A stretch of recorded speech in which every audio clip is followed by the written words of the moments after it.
Hey guys, thanks for tuning in to another video. So I saw this article about Kylo Ren. One Rise of Skywalker detail secretly hinted Kylo Ren can return. One Rise of Skywalker detail. It hints that Kylo Ren might still return in the future. Kylo Ren's story in the Star Wars sequel ultimately became a tragedy. He was preyed upon during his youth by Palpatine, manipulated into believing his family had abandoned him, and ultimately lost himself to the dark side, though many of the choices Kylo made before and during the sequel trilogy might have made him irredeemable, and there is still some debate about whether or not he should have been redeemed. He ultimately found peace by helping Rey defeat Palpatine and sacrificing his life to save hers. He didn't help Rey defeat Palpatine. He didn't help her at all. In fact, after he sucked all their power out, which, by the way, I don't know how he did that when he was so weak, but they had a dyad. Somehow he knew how to do that, I guess. And somehow he knew how to do that, even though, like, apparently the dyad is like a once every 1,000-year thing or something. Like, they're just making it up as they go along. Like, how did he do that? Like, how did he know how to do that? Anyways, doesn't matter. No, Ben Solo did not help. Palpatine flicked him down into the cavern there or whatever, and then Rey defeated Palpatine. And he was gone.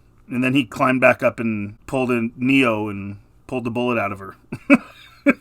Like, really. Kylo Ren became Ben Solo once again just before he died, ending the Skywalker family lineage once and for all. Though Kylo's story had a conclusion, there's still a lot left unsaid about his character. While Kylo could return in some Star Wars media, like Star Wars Tales of the Jedi, for instance, or in certain comic books and novels that look towards the past, there's more to be said about his life as an adult, too. Does that mean he'll come back in the future? Not necessarily. Though there's a hint in The Rise of Skywalker that might indicate Kylo Ren's story isn't over yet.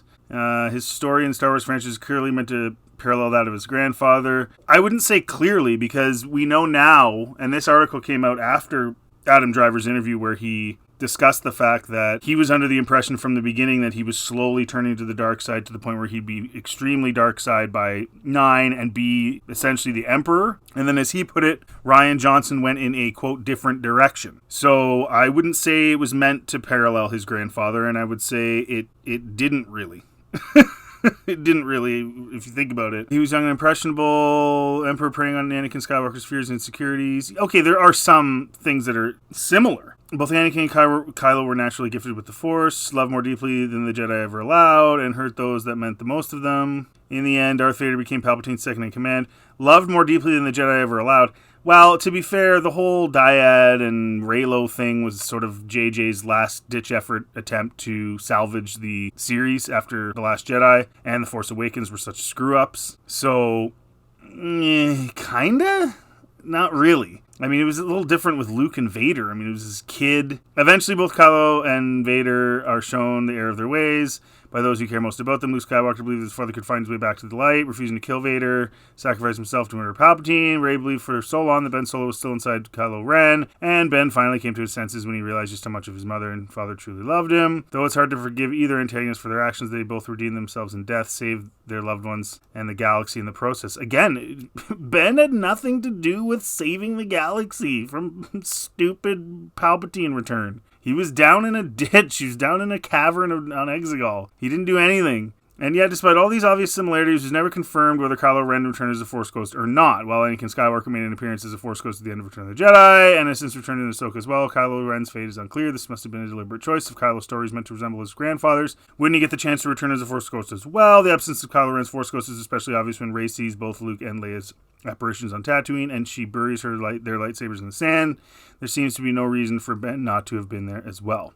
Side note, that's another thing that's really weird about that whole scene, is Luke and Leia did not look like Force Ghosts. Like, even Luke, so Luke was a Force Ghost, but looked totally different. It looked just like a vision, like they were all in white. There was none of that kind of bluish hue like you see here. Were they Force Ghosts? Is Leia a Force Ghost? How would Leia be a Force Ghost? Leia wasn't even really, like, into the Force. Like, they shoehorned that in the last hour of Rise of Skywalker. She never showed that she could use the Force at all at any point until she floated through space. And people say, wow, she could sense Luke. No, Luke was, if you watch Empire Strikes Back, when he's hanging on the bottom of Cloud City, he's literally like, Leia, hear me, Leia. He's the one doing the forcing, not her. She's receiving the message from Luke. Leia.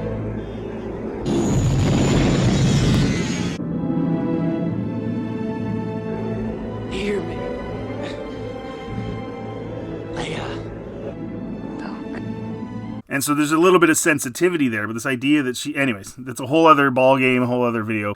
Seems to be no reason for Ben not to have been there as well. Oh, so this guys saying, like, if he wasn't there, maybe he's never going to come back. Okay, because he wasn't in that vision that Rey had. By not including Kylo Ren's Force Ghost in The Rise of Skywalker, his fate is left... Although, like I said, I don't know if those were Force Ghosts, though, so it's weird. His fate is left intentionally ambiguous, though it's possible that he simply never had the knowledge to become a Force Ghost. Star Wars: The Clone Wars no proved that retaining one's identity and consciousness after death is no easy task. It's equally possible that Ben could still return as a Force Ghost or something else entirely later down the line. Perhaps Rey will one day access the world between worlds as well, just as Ahsoka Tano did, and she'll meet Ben Solo there, just like Ahsoka reunited with Clone Wars era Anakin. And that's what the world between worlds is for. It's so that it's so that no one's dead. No one dies. We can't just look back and say that's their story. Cool, great, love it. It's no, now they're just always around forever. And that's purely just a nostalgia bait trap that they've wrote into there, because having Anakin and Ahsoka and him not even being like light side Anakin, he's like this weird hybrid. If that was a Force Ghost, which they never, of course, completely confirm, it's just a way to sell the show. Oh, Anakin, Hayden Christensen's in it. Like, it didn't really impact the story at all. It didn't do anything. It didn't change Ahsoka. The whole lesson that she was supposed to learn was to keep fighting when she literally was just fighting. So she was clearly motivated.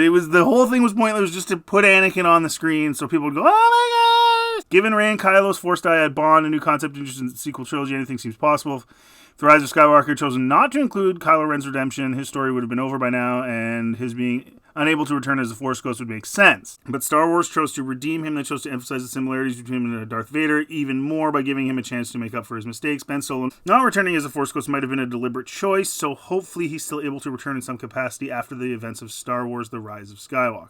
I'm going to say he is, in some capacity. Now, having said that, Kathleen Kennedy herself, when she was asked, about Luke, she said, we're not going to be doing flashbacks. There's not going to be a lot of Force Ghosts. We're not going to do any of that stuff. She might just mean Luke, but I honestly think they're going to bring him back. Like, literally. I think that's what's going to happen. I think Rey's going to find out some way to bring him back, which, of course, is a Sith thing, right? Cheating death and not accepting your fate and all that that's all dark side. But they don't care about that. They'll find some way, and Adam will be like, I don't really want to come back. And then they'll be like, Adam, we'll give you $50 million. And then he'll be like, okay, I'll come back. But no, they do want to bring it back. That's the whole thing. JJ really went with the Reylo angle, so they threw out Trevorrow's story where Kylo Ren just turns like pure crazy evil Emperor in the 9th film, and then they changed that into this dyad thing where it's like Ben and Rey are like a couple, and that was just to appease the group of fans that wanted to see that happen, because at this point they didn't know what to do and it was going to be a failure and they were scrambling. So the idea that they're going to throw that away and not go back to that when that's really all they have riding on this. If they don't give the Reylos what they want, who's going to watch the Rey movie? I mean, they have nowhere to go. It's obvious that's what they want to do, is bring him back. How they do that is anybody's guess. I mean, if he comes back as a Force Ghost, then, the Reylos aren't really going to get their way because he can't physically interact with... Oh, no, wait, now he can, because now Rian Johnson had Force Ghosts raining lightning down and interacting with the physical world. Why didn't they just kill Palpatine themselves? Because he can't kill them. Anyways, none of it makes any sense now. So maybe he could come back and they could have their love fest and physical fest. I don't know. What do you guys think in the comments section? Is this really a good move? Is it going to work? Are they going to be able to get Adam Driver? And are they even interested in that? I'm guessing they are. Let me know in the comment section what you think. Thanks for listening. Thanks for watching. As usual, if you like this content, please like and subscribe. It really helps the channel. Everybody out there, have a very, very Merry Christmas.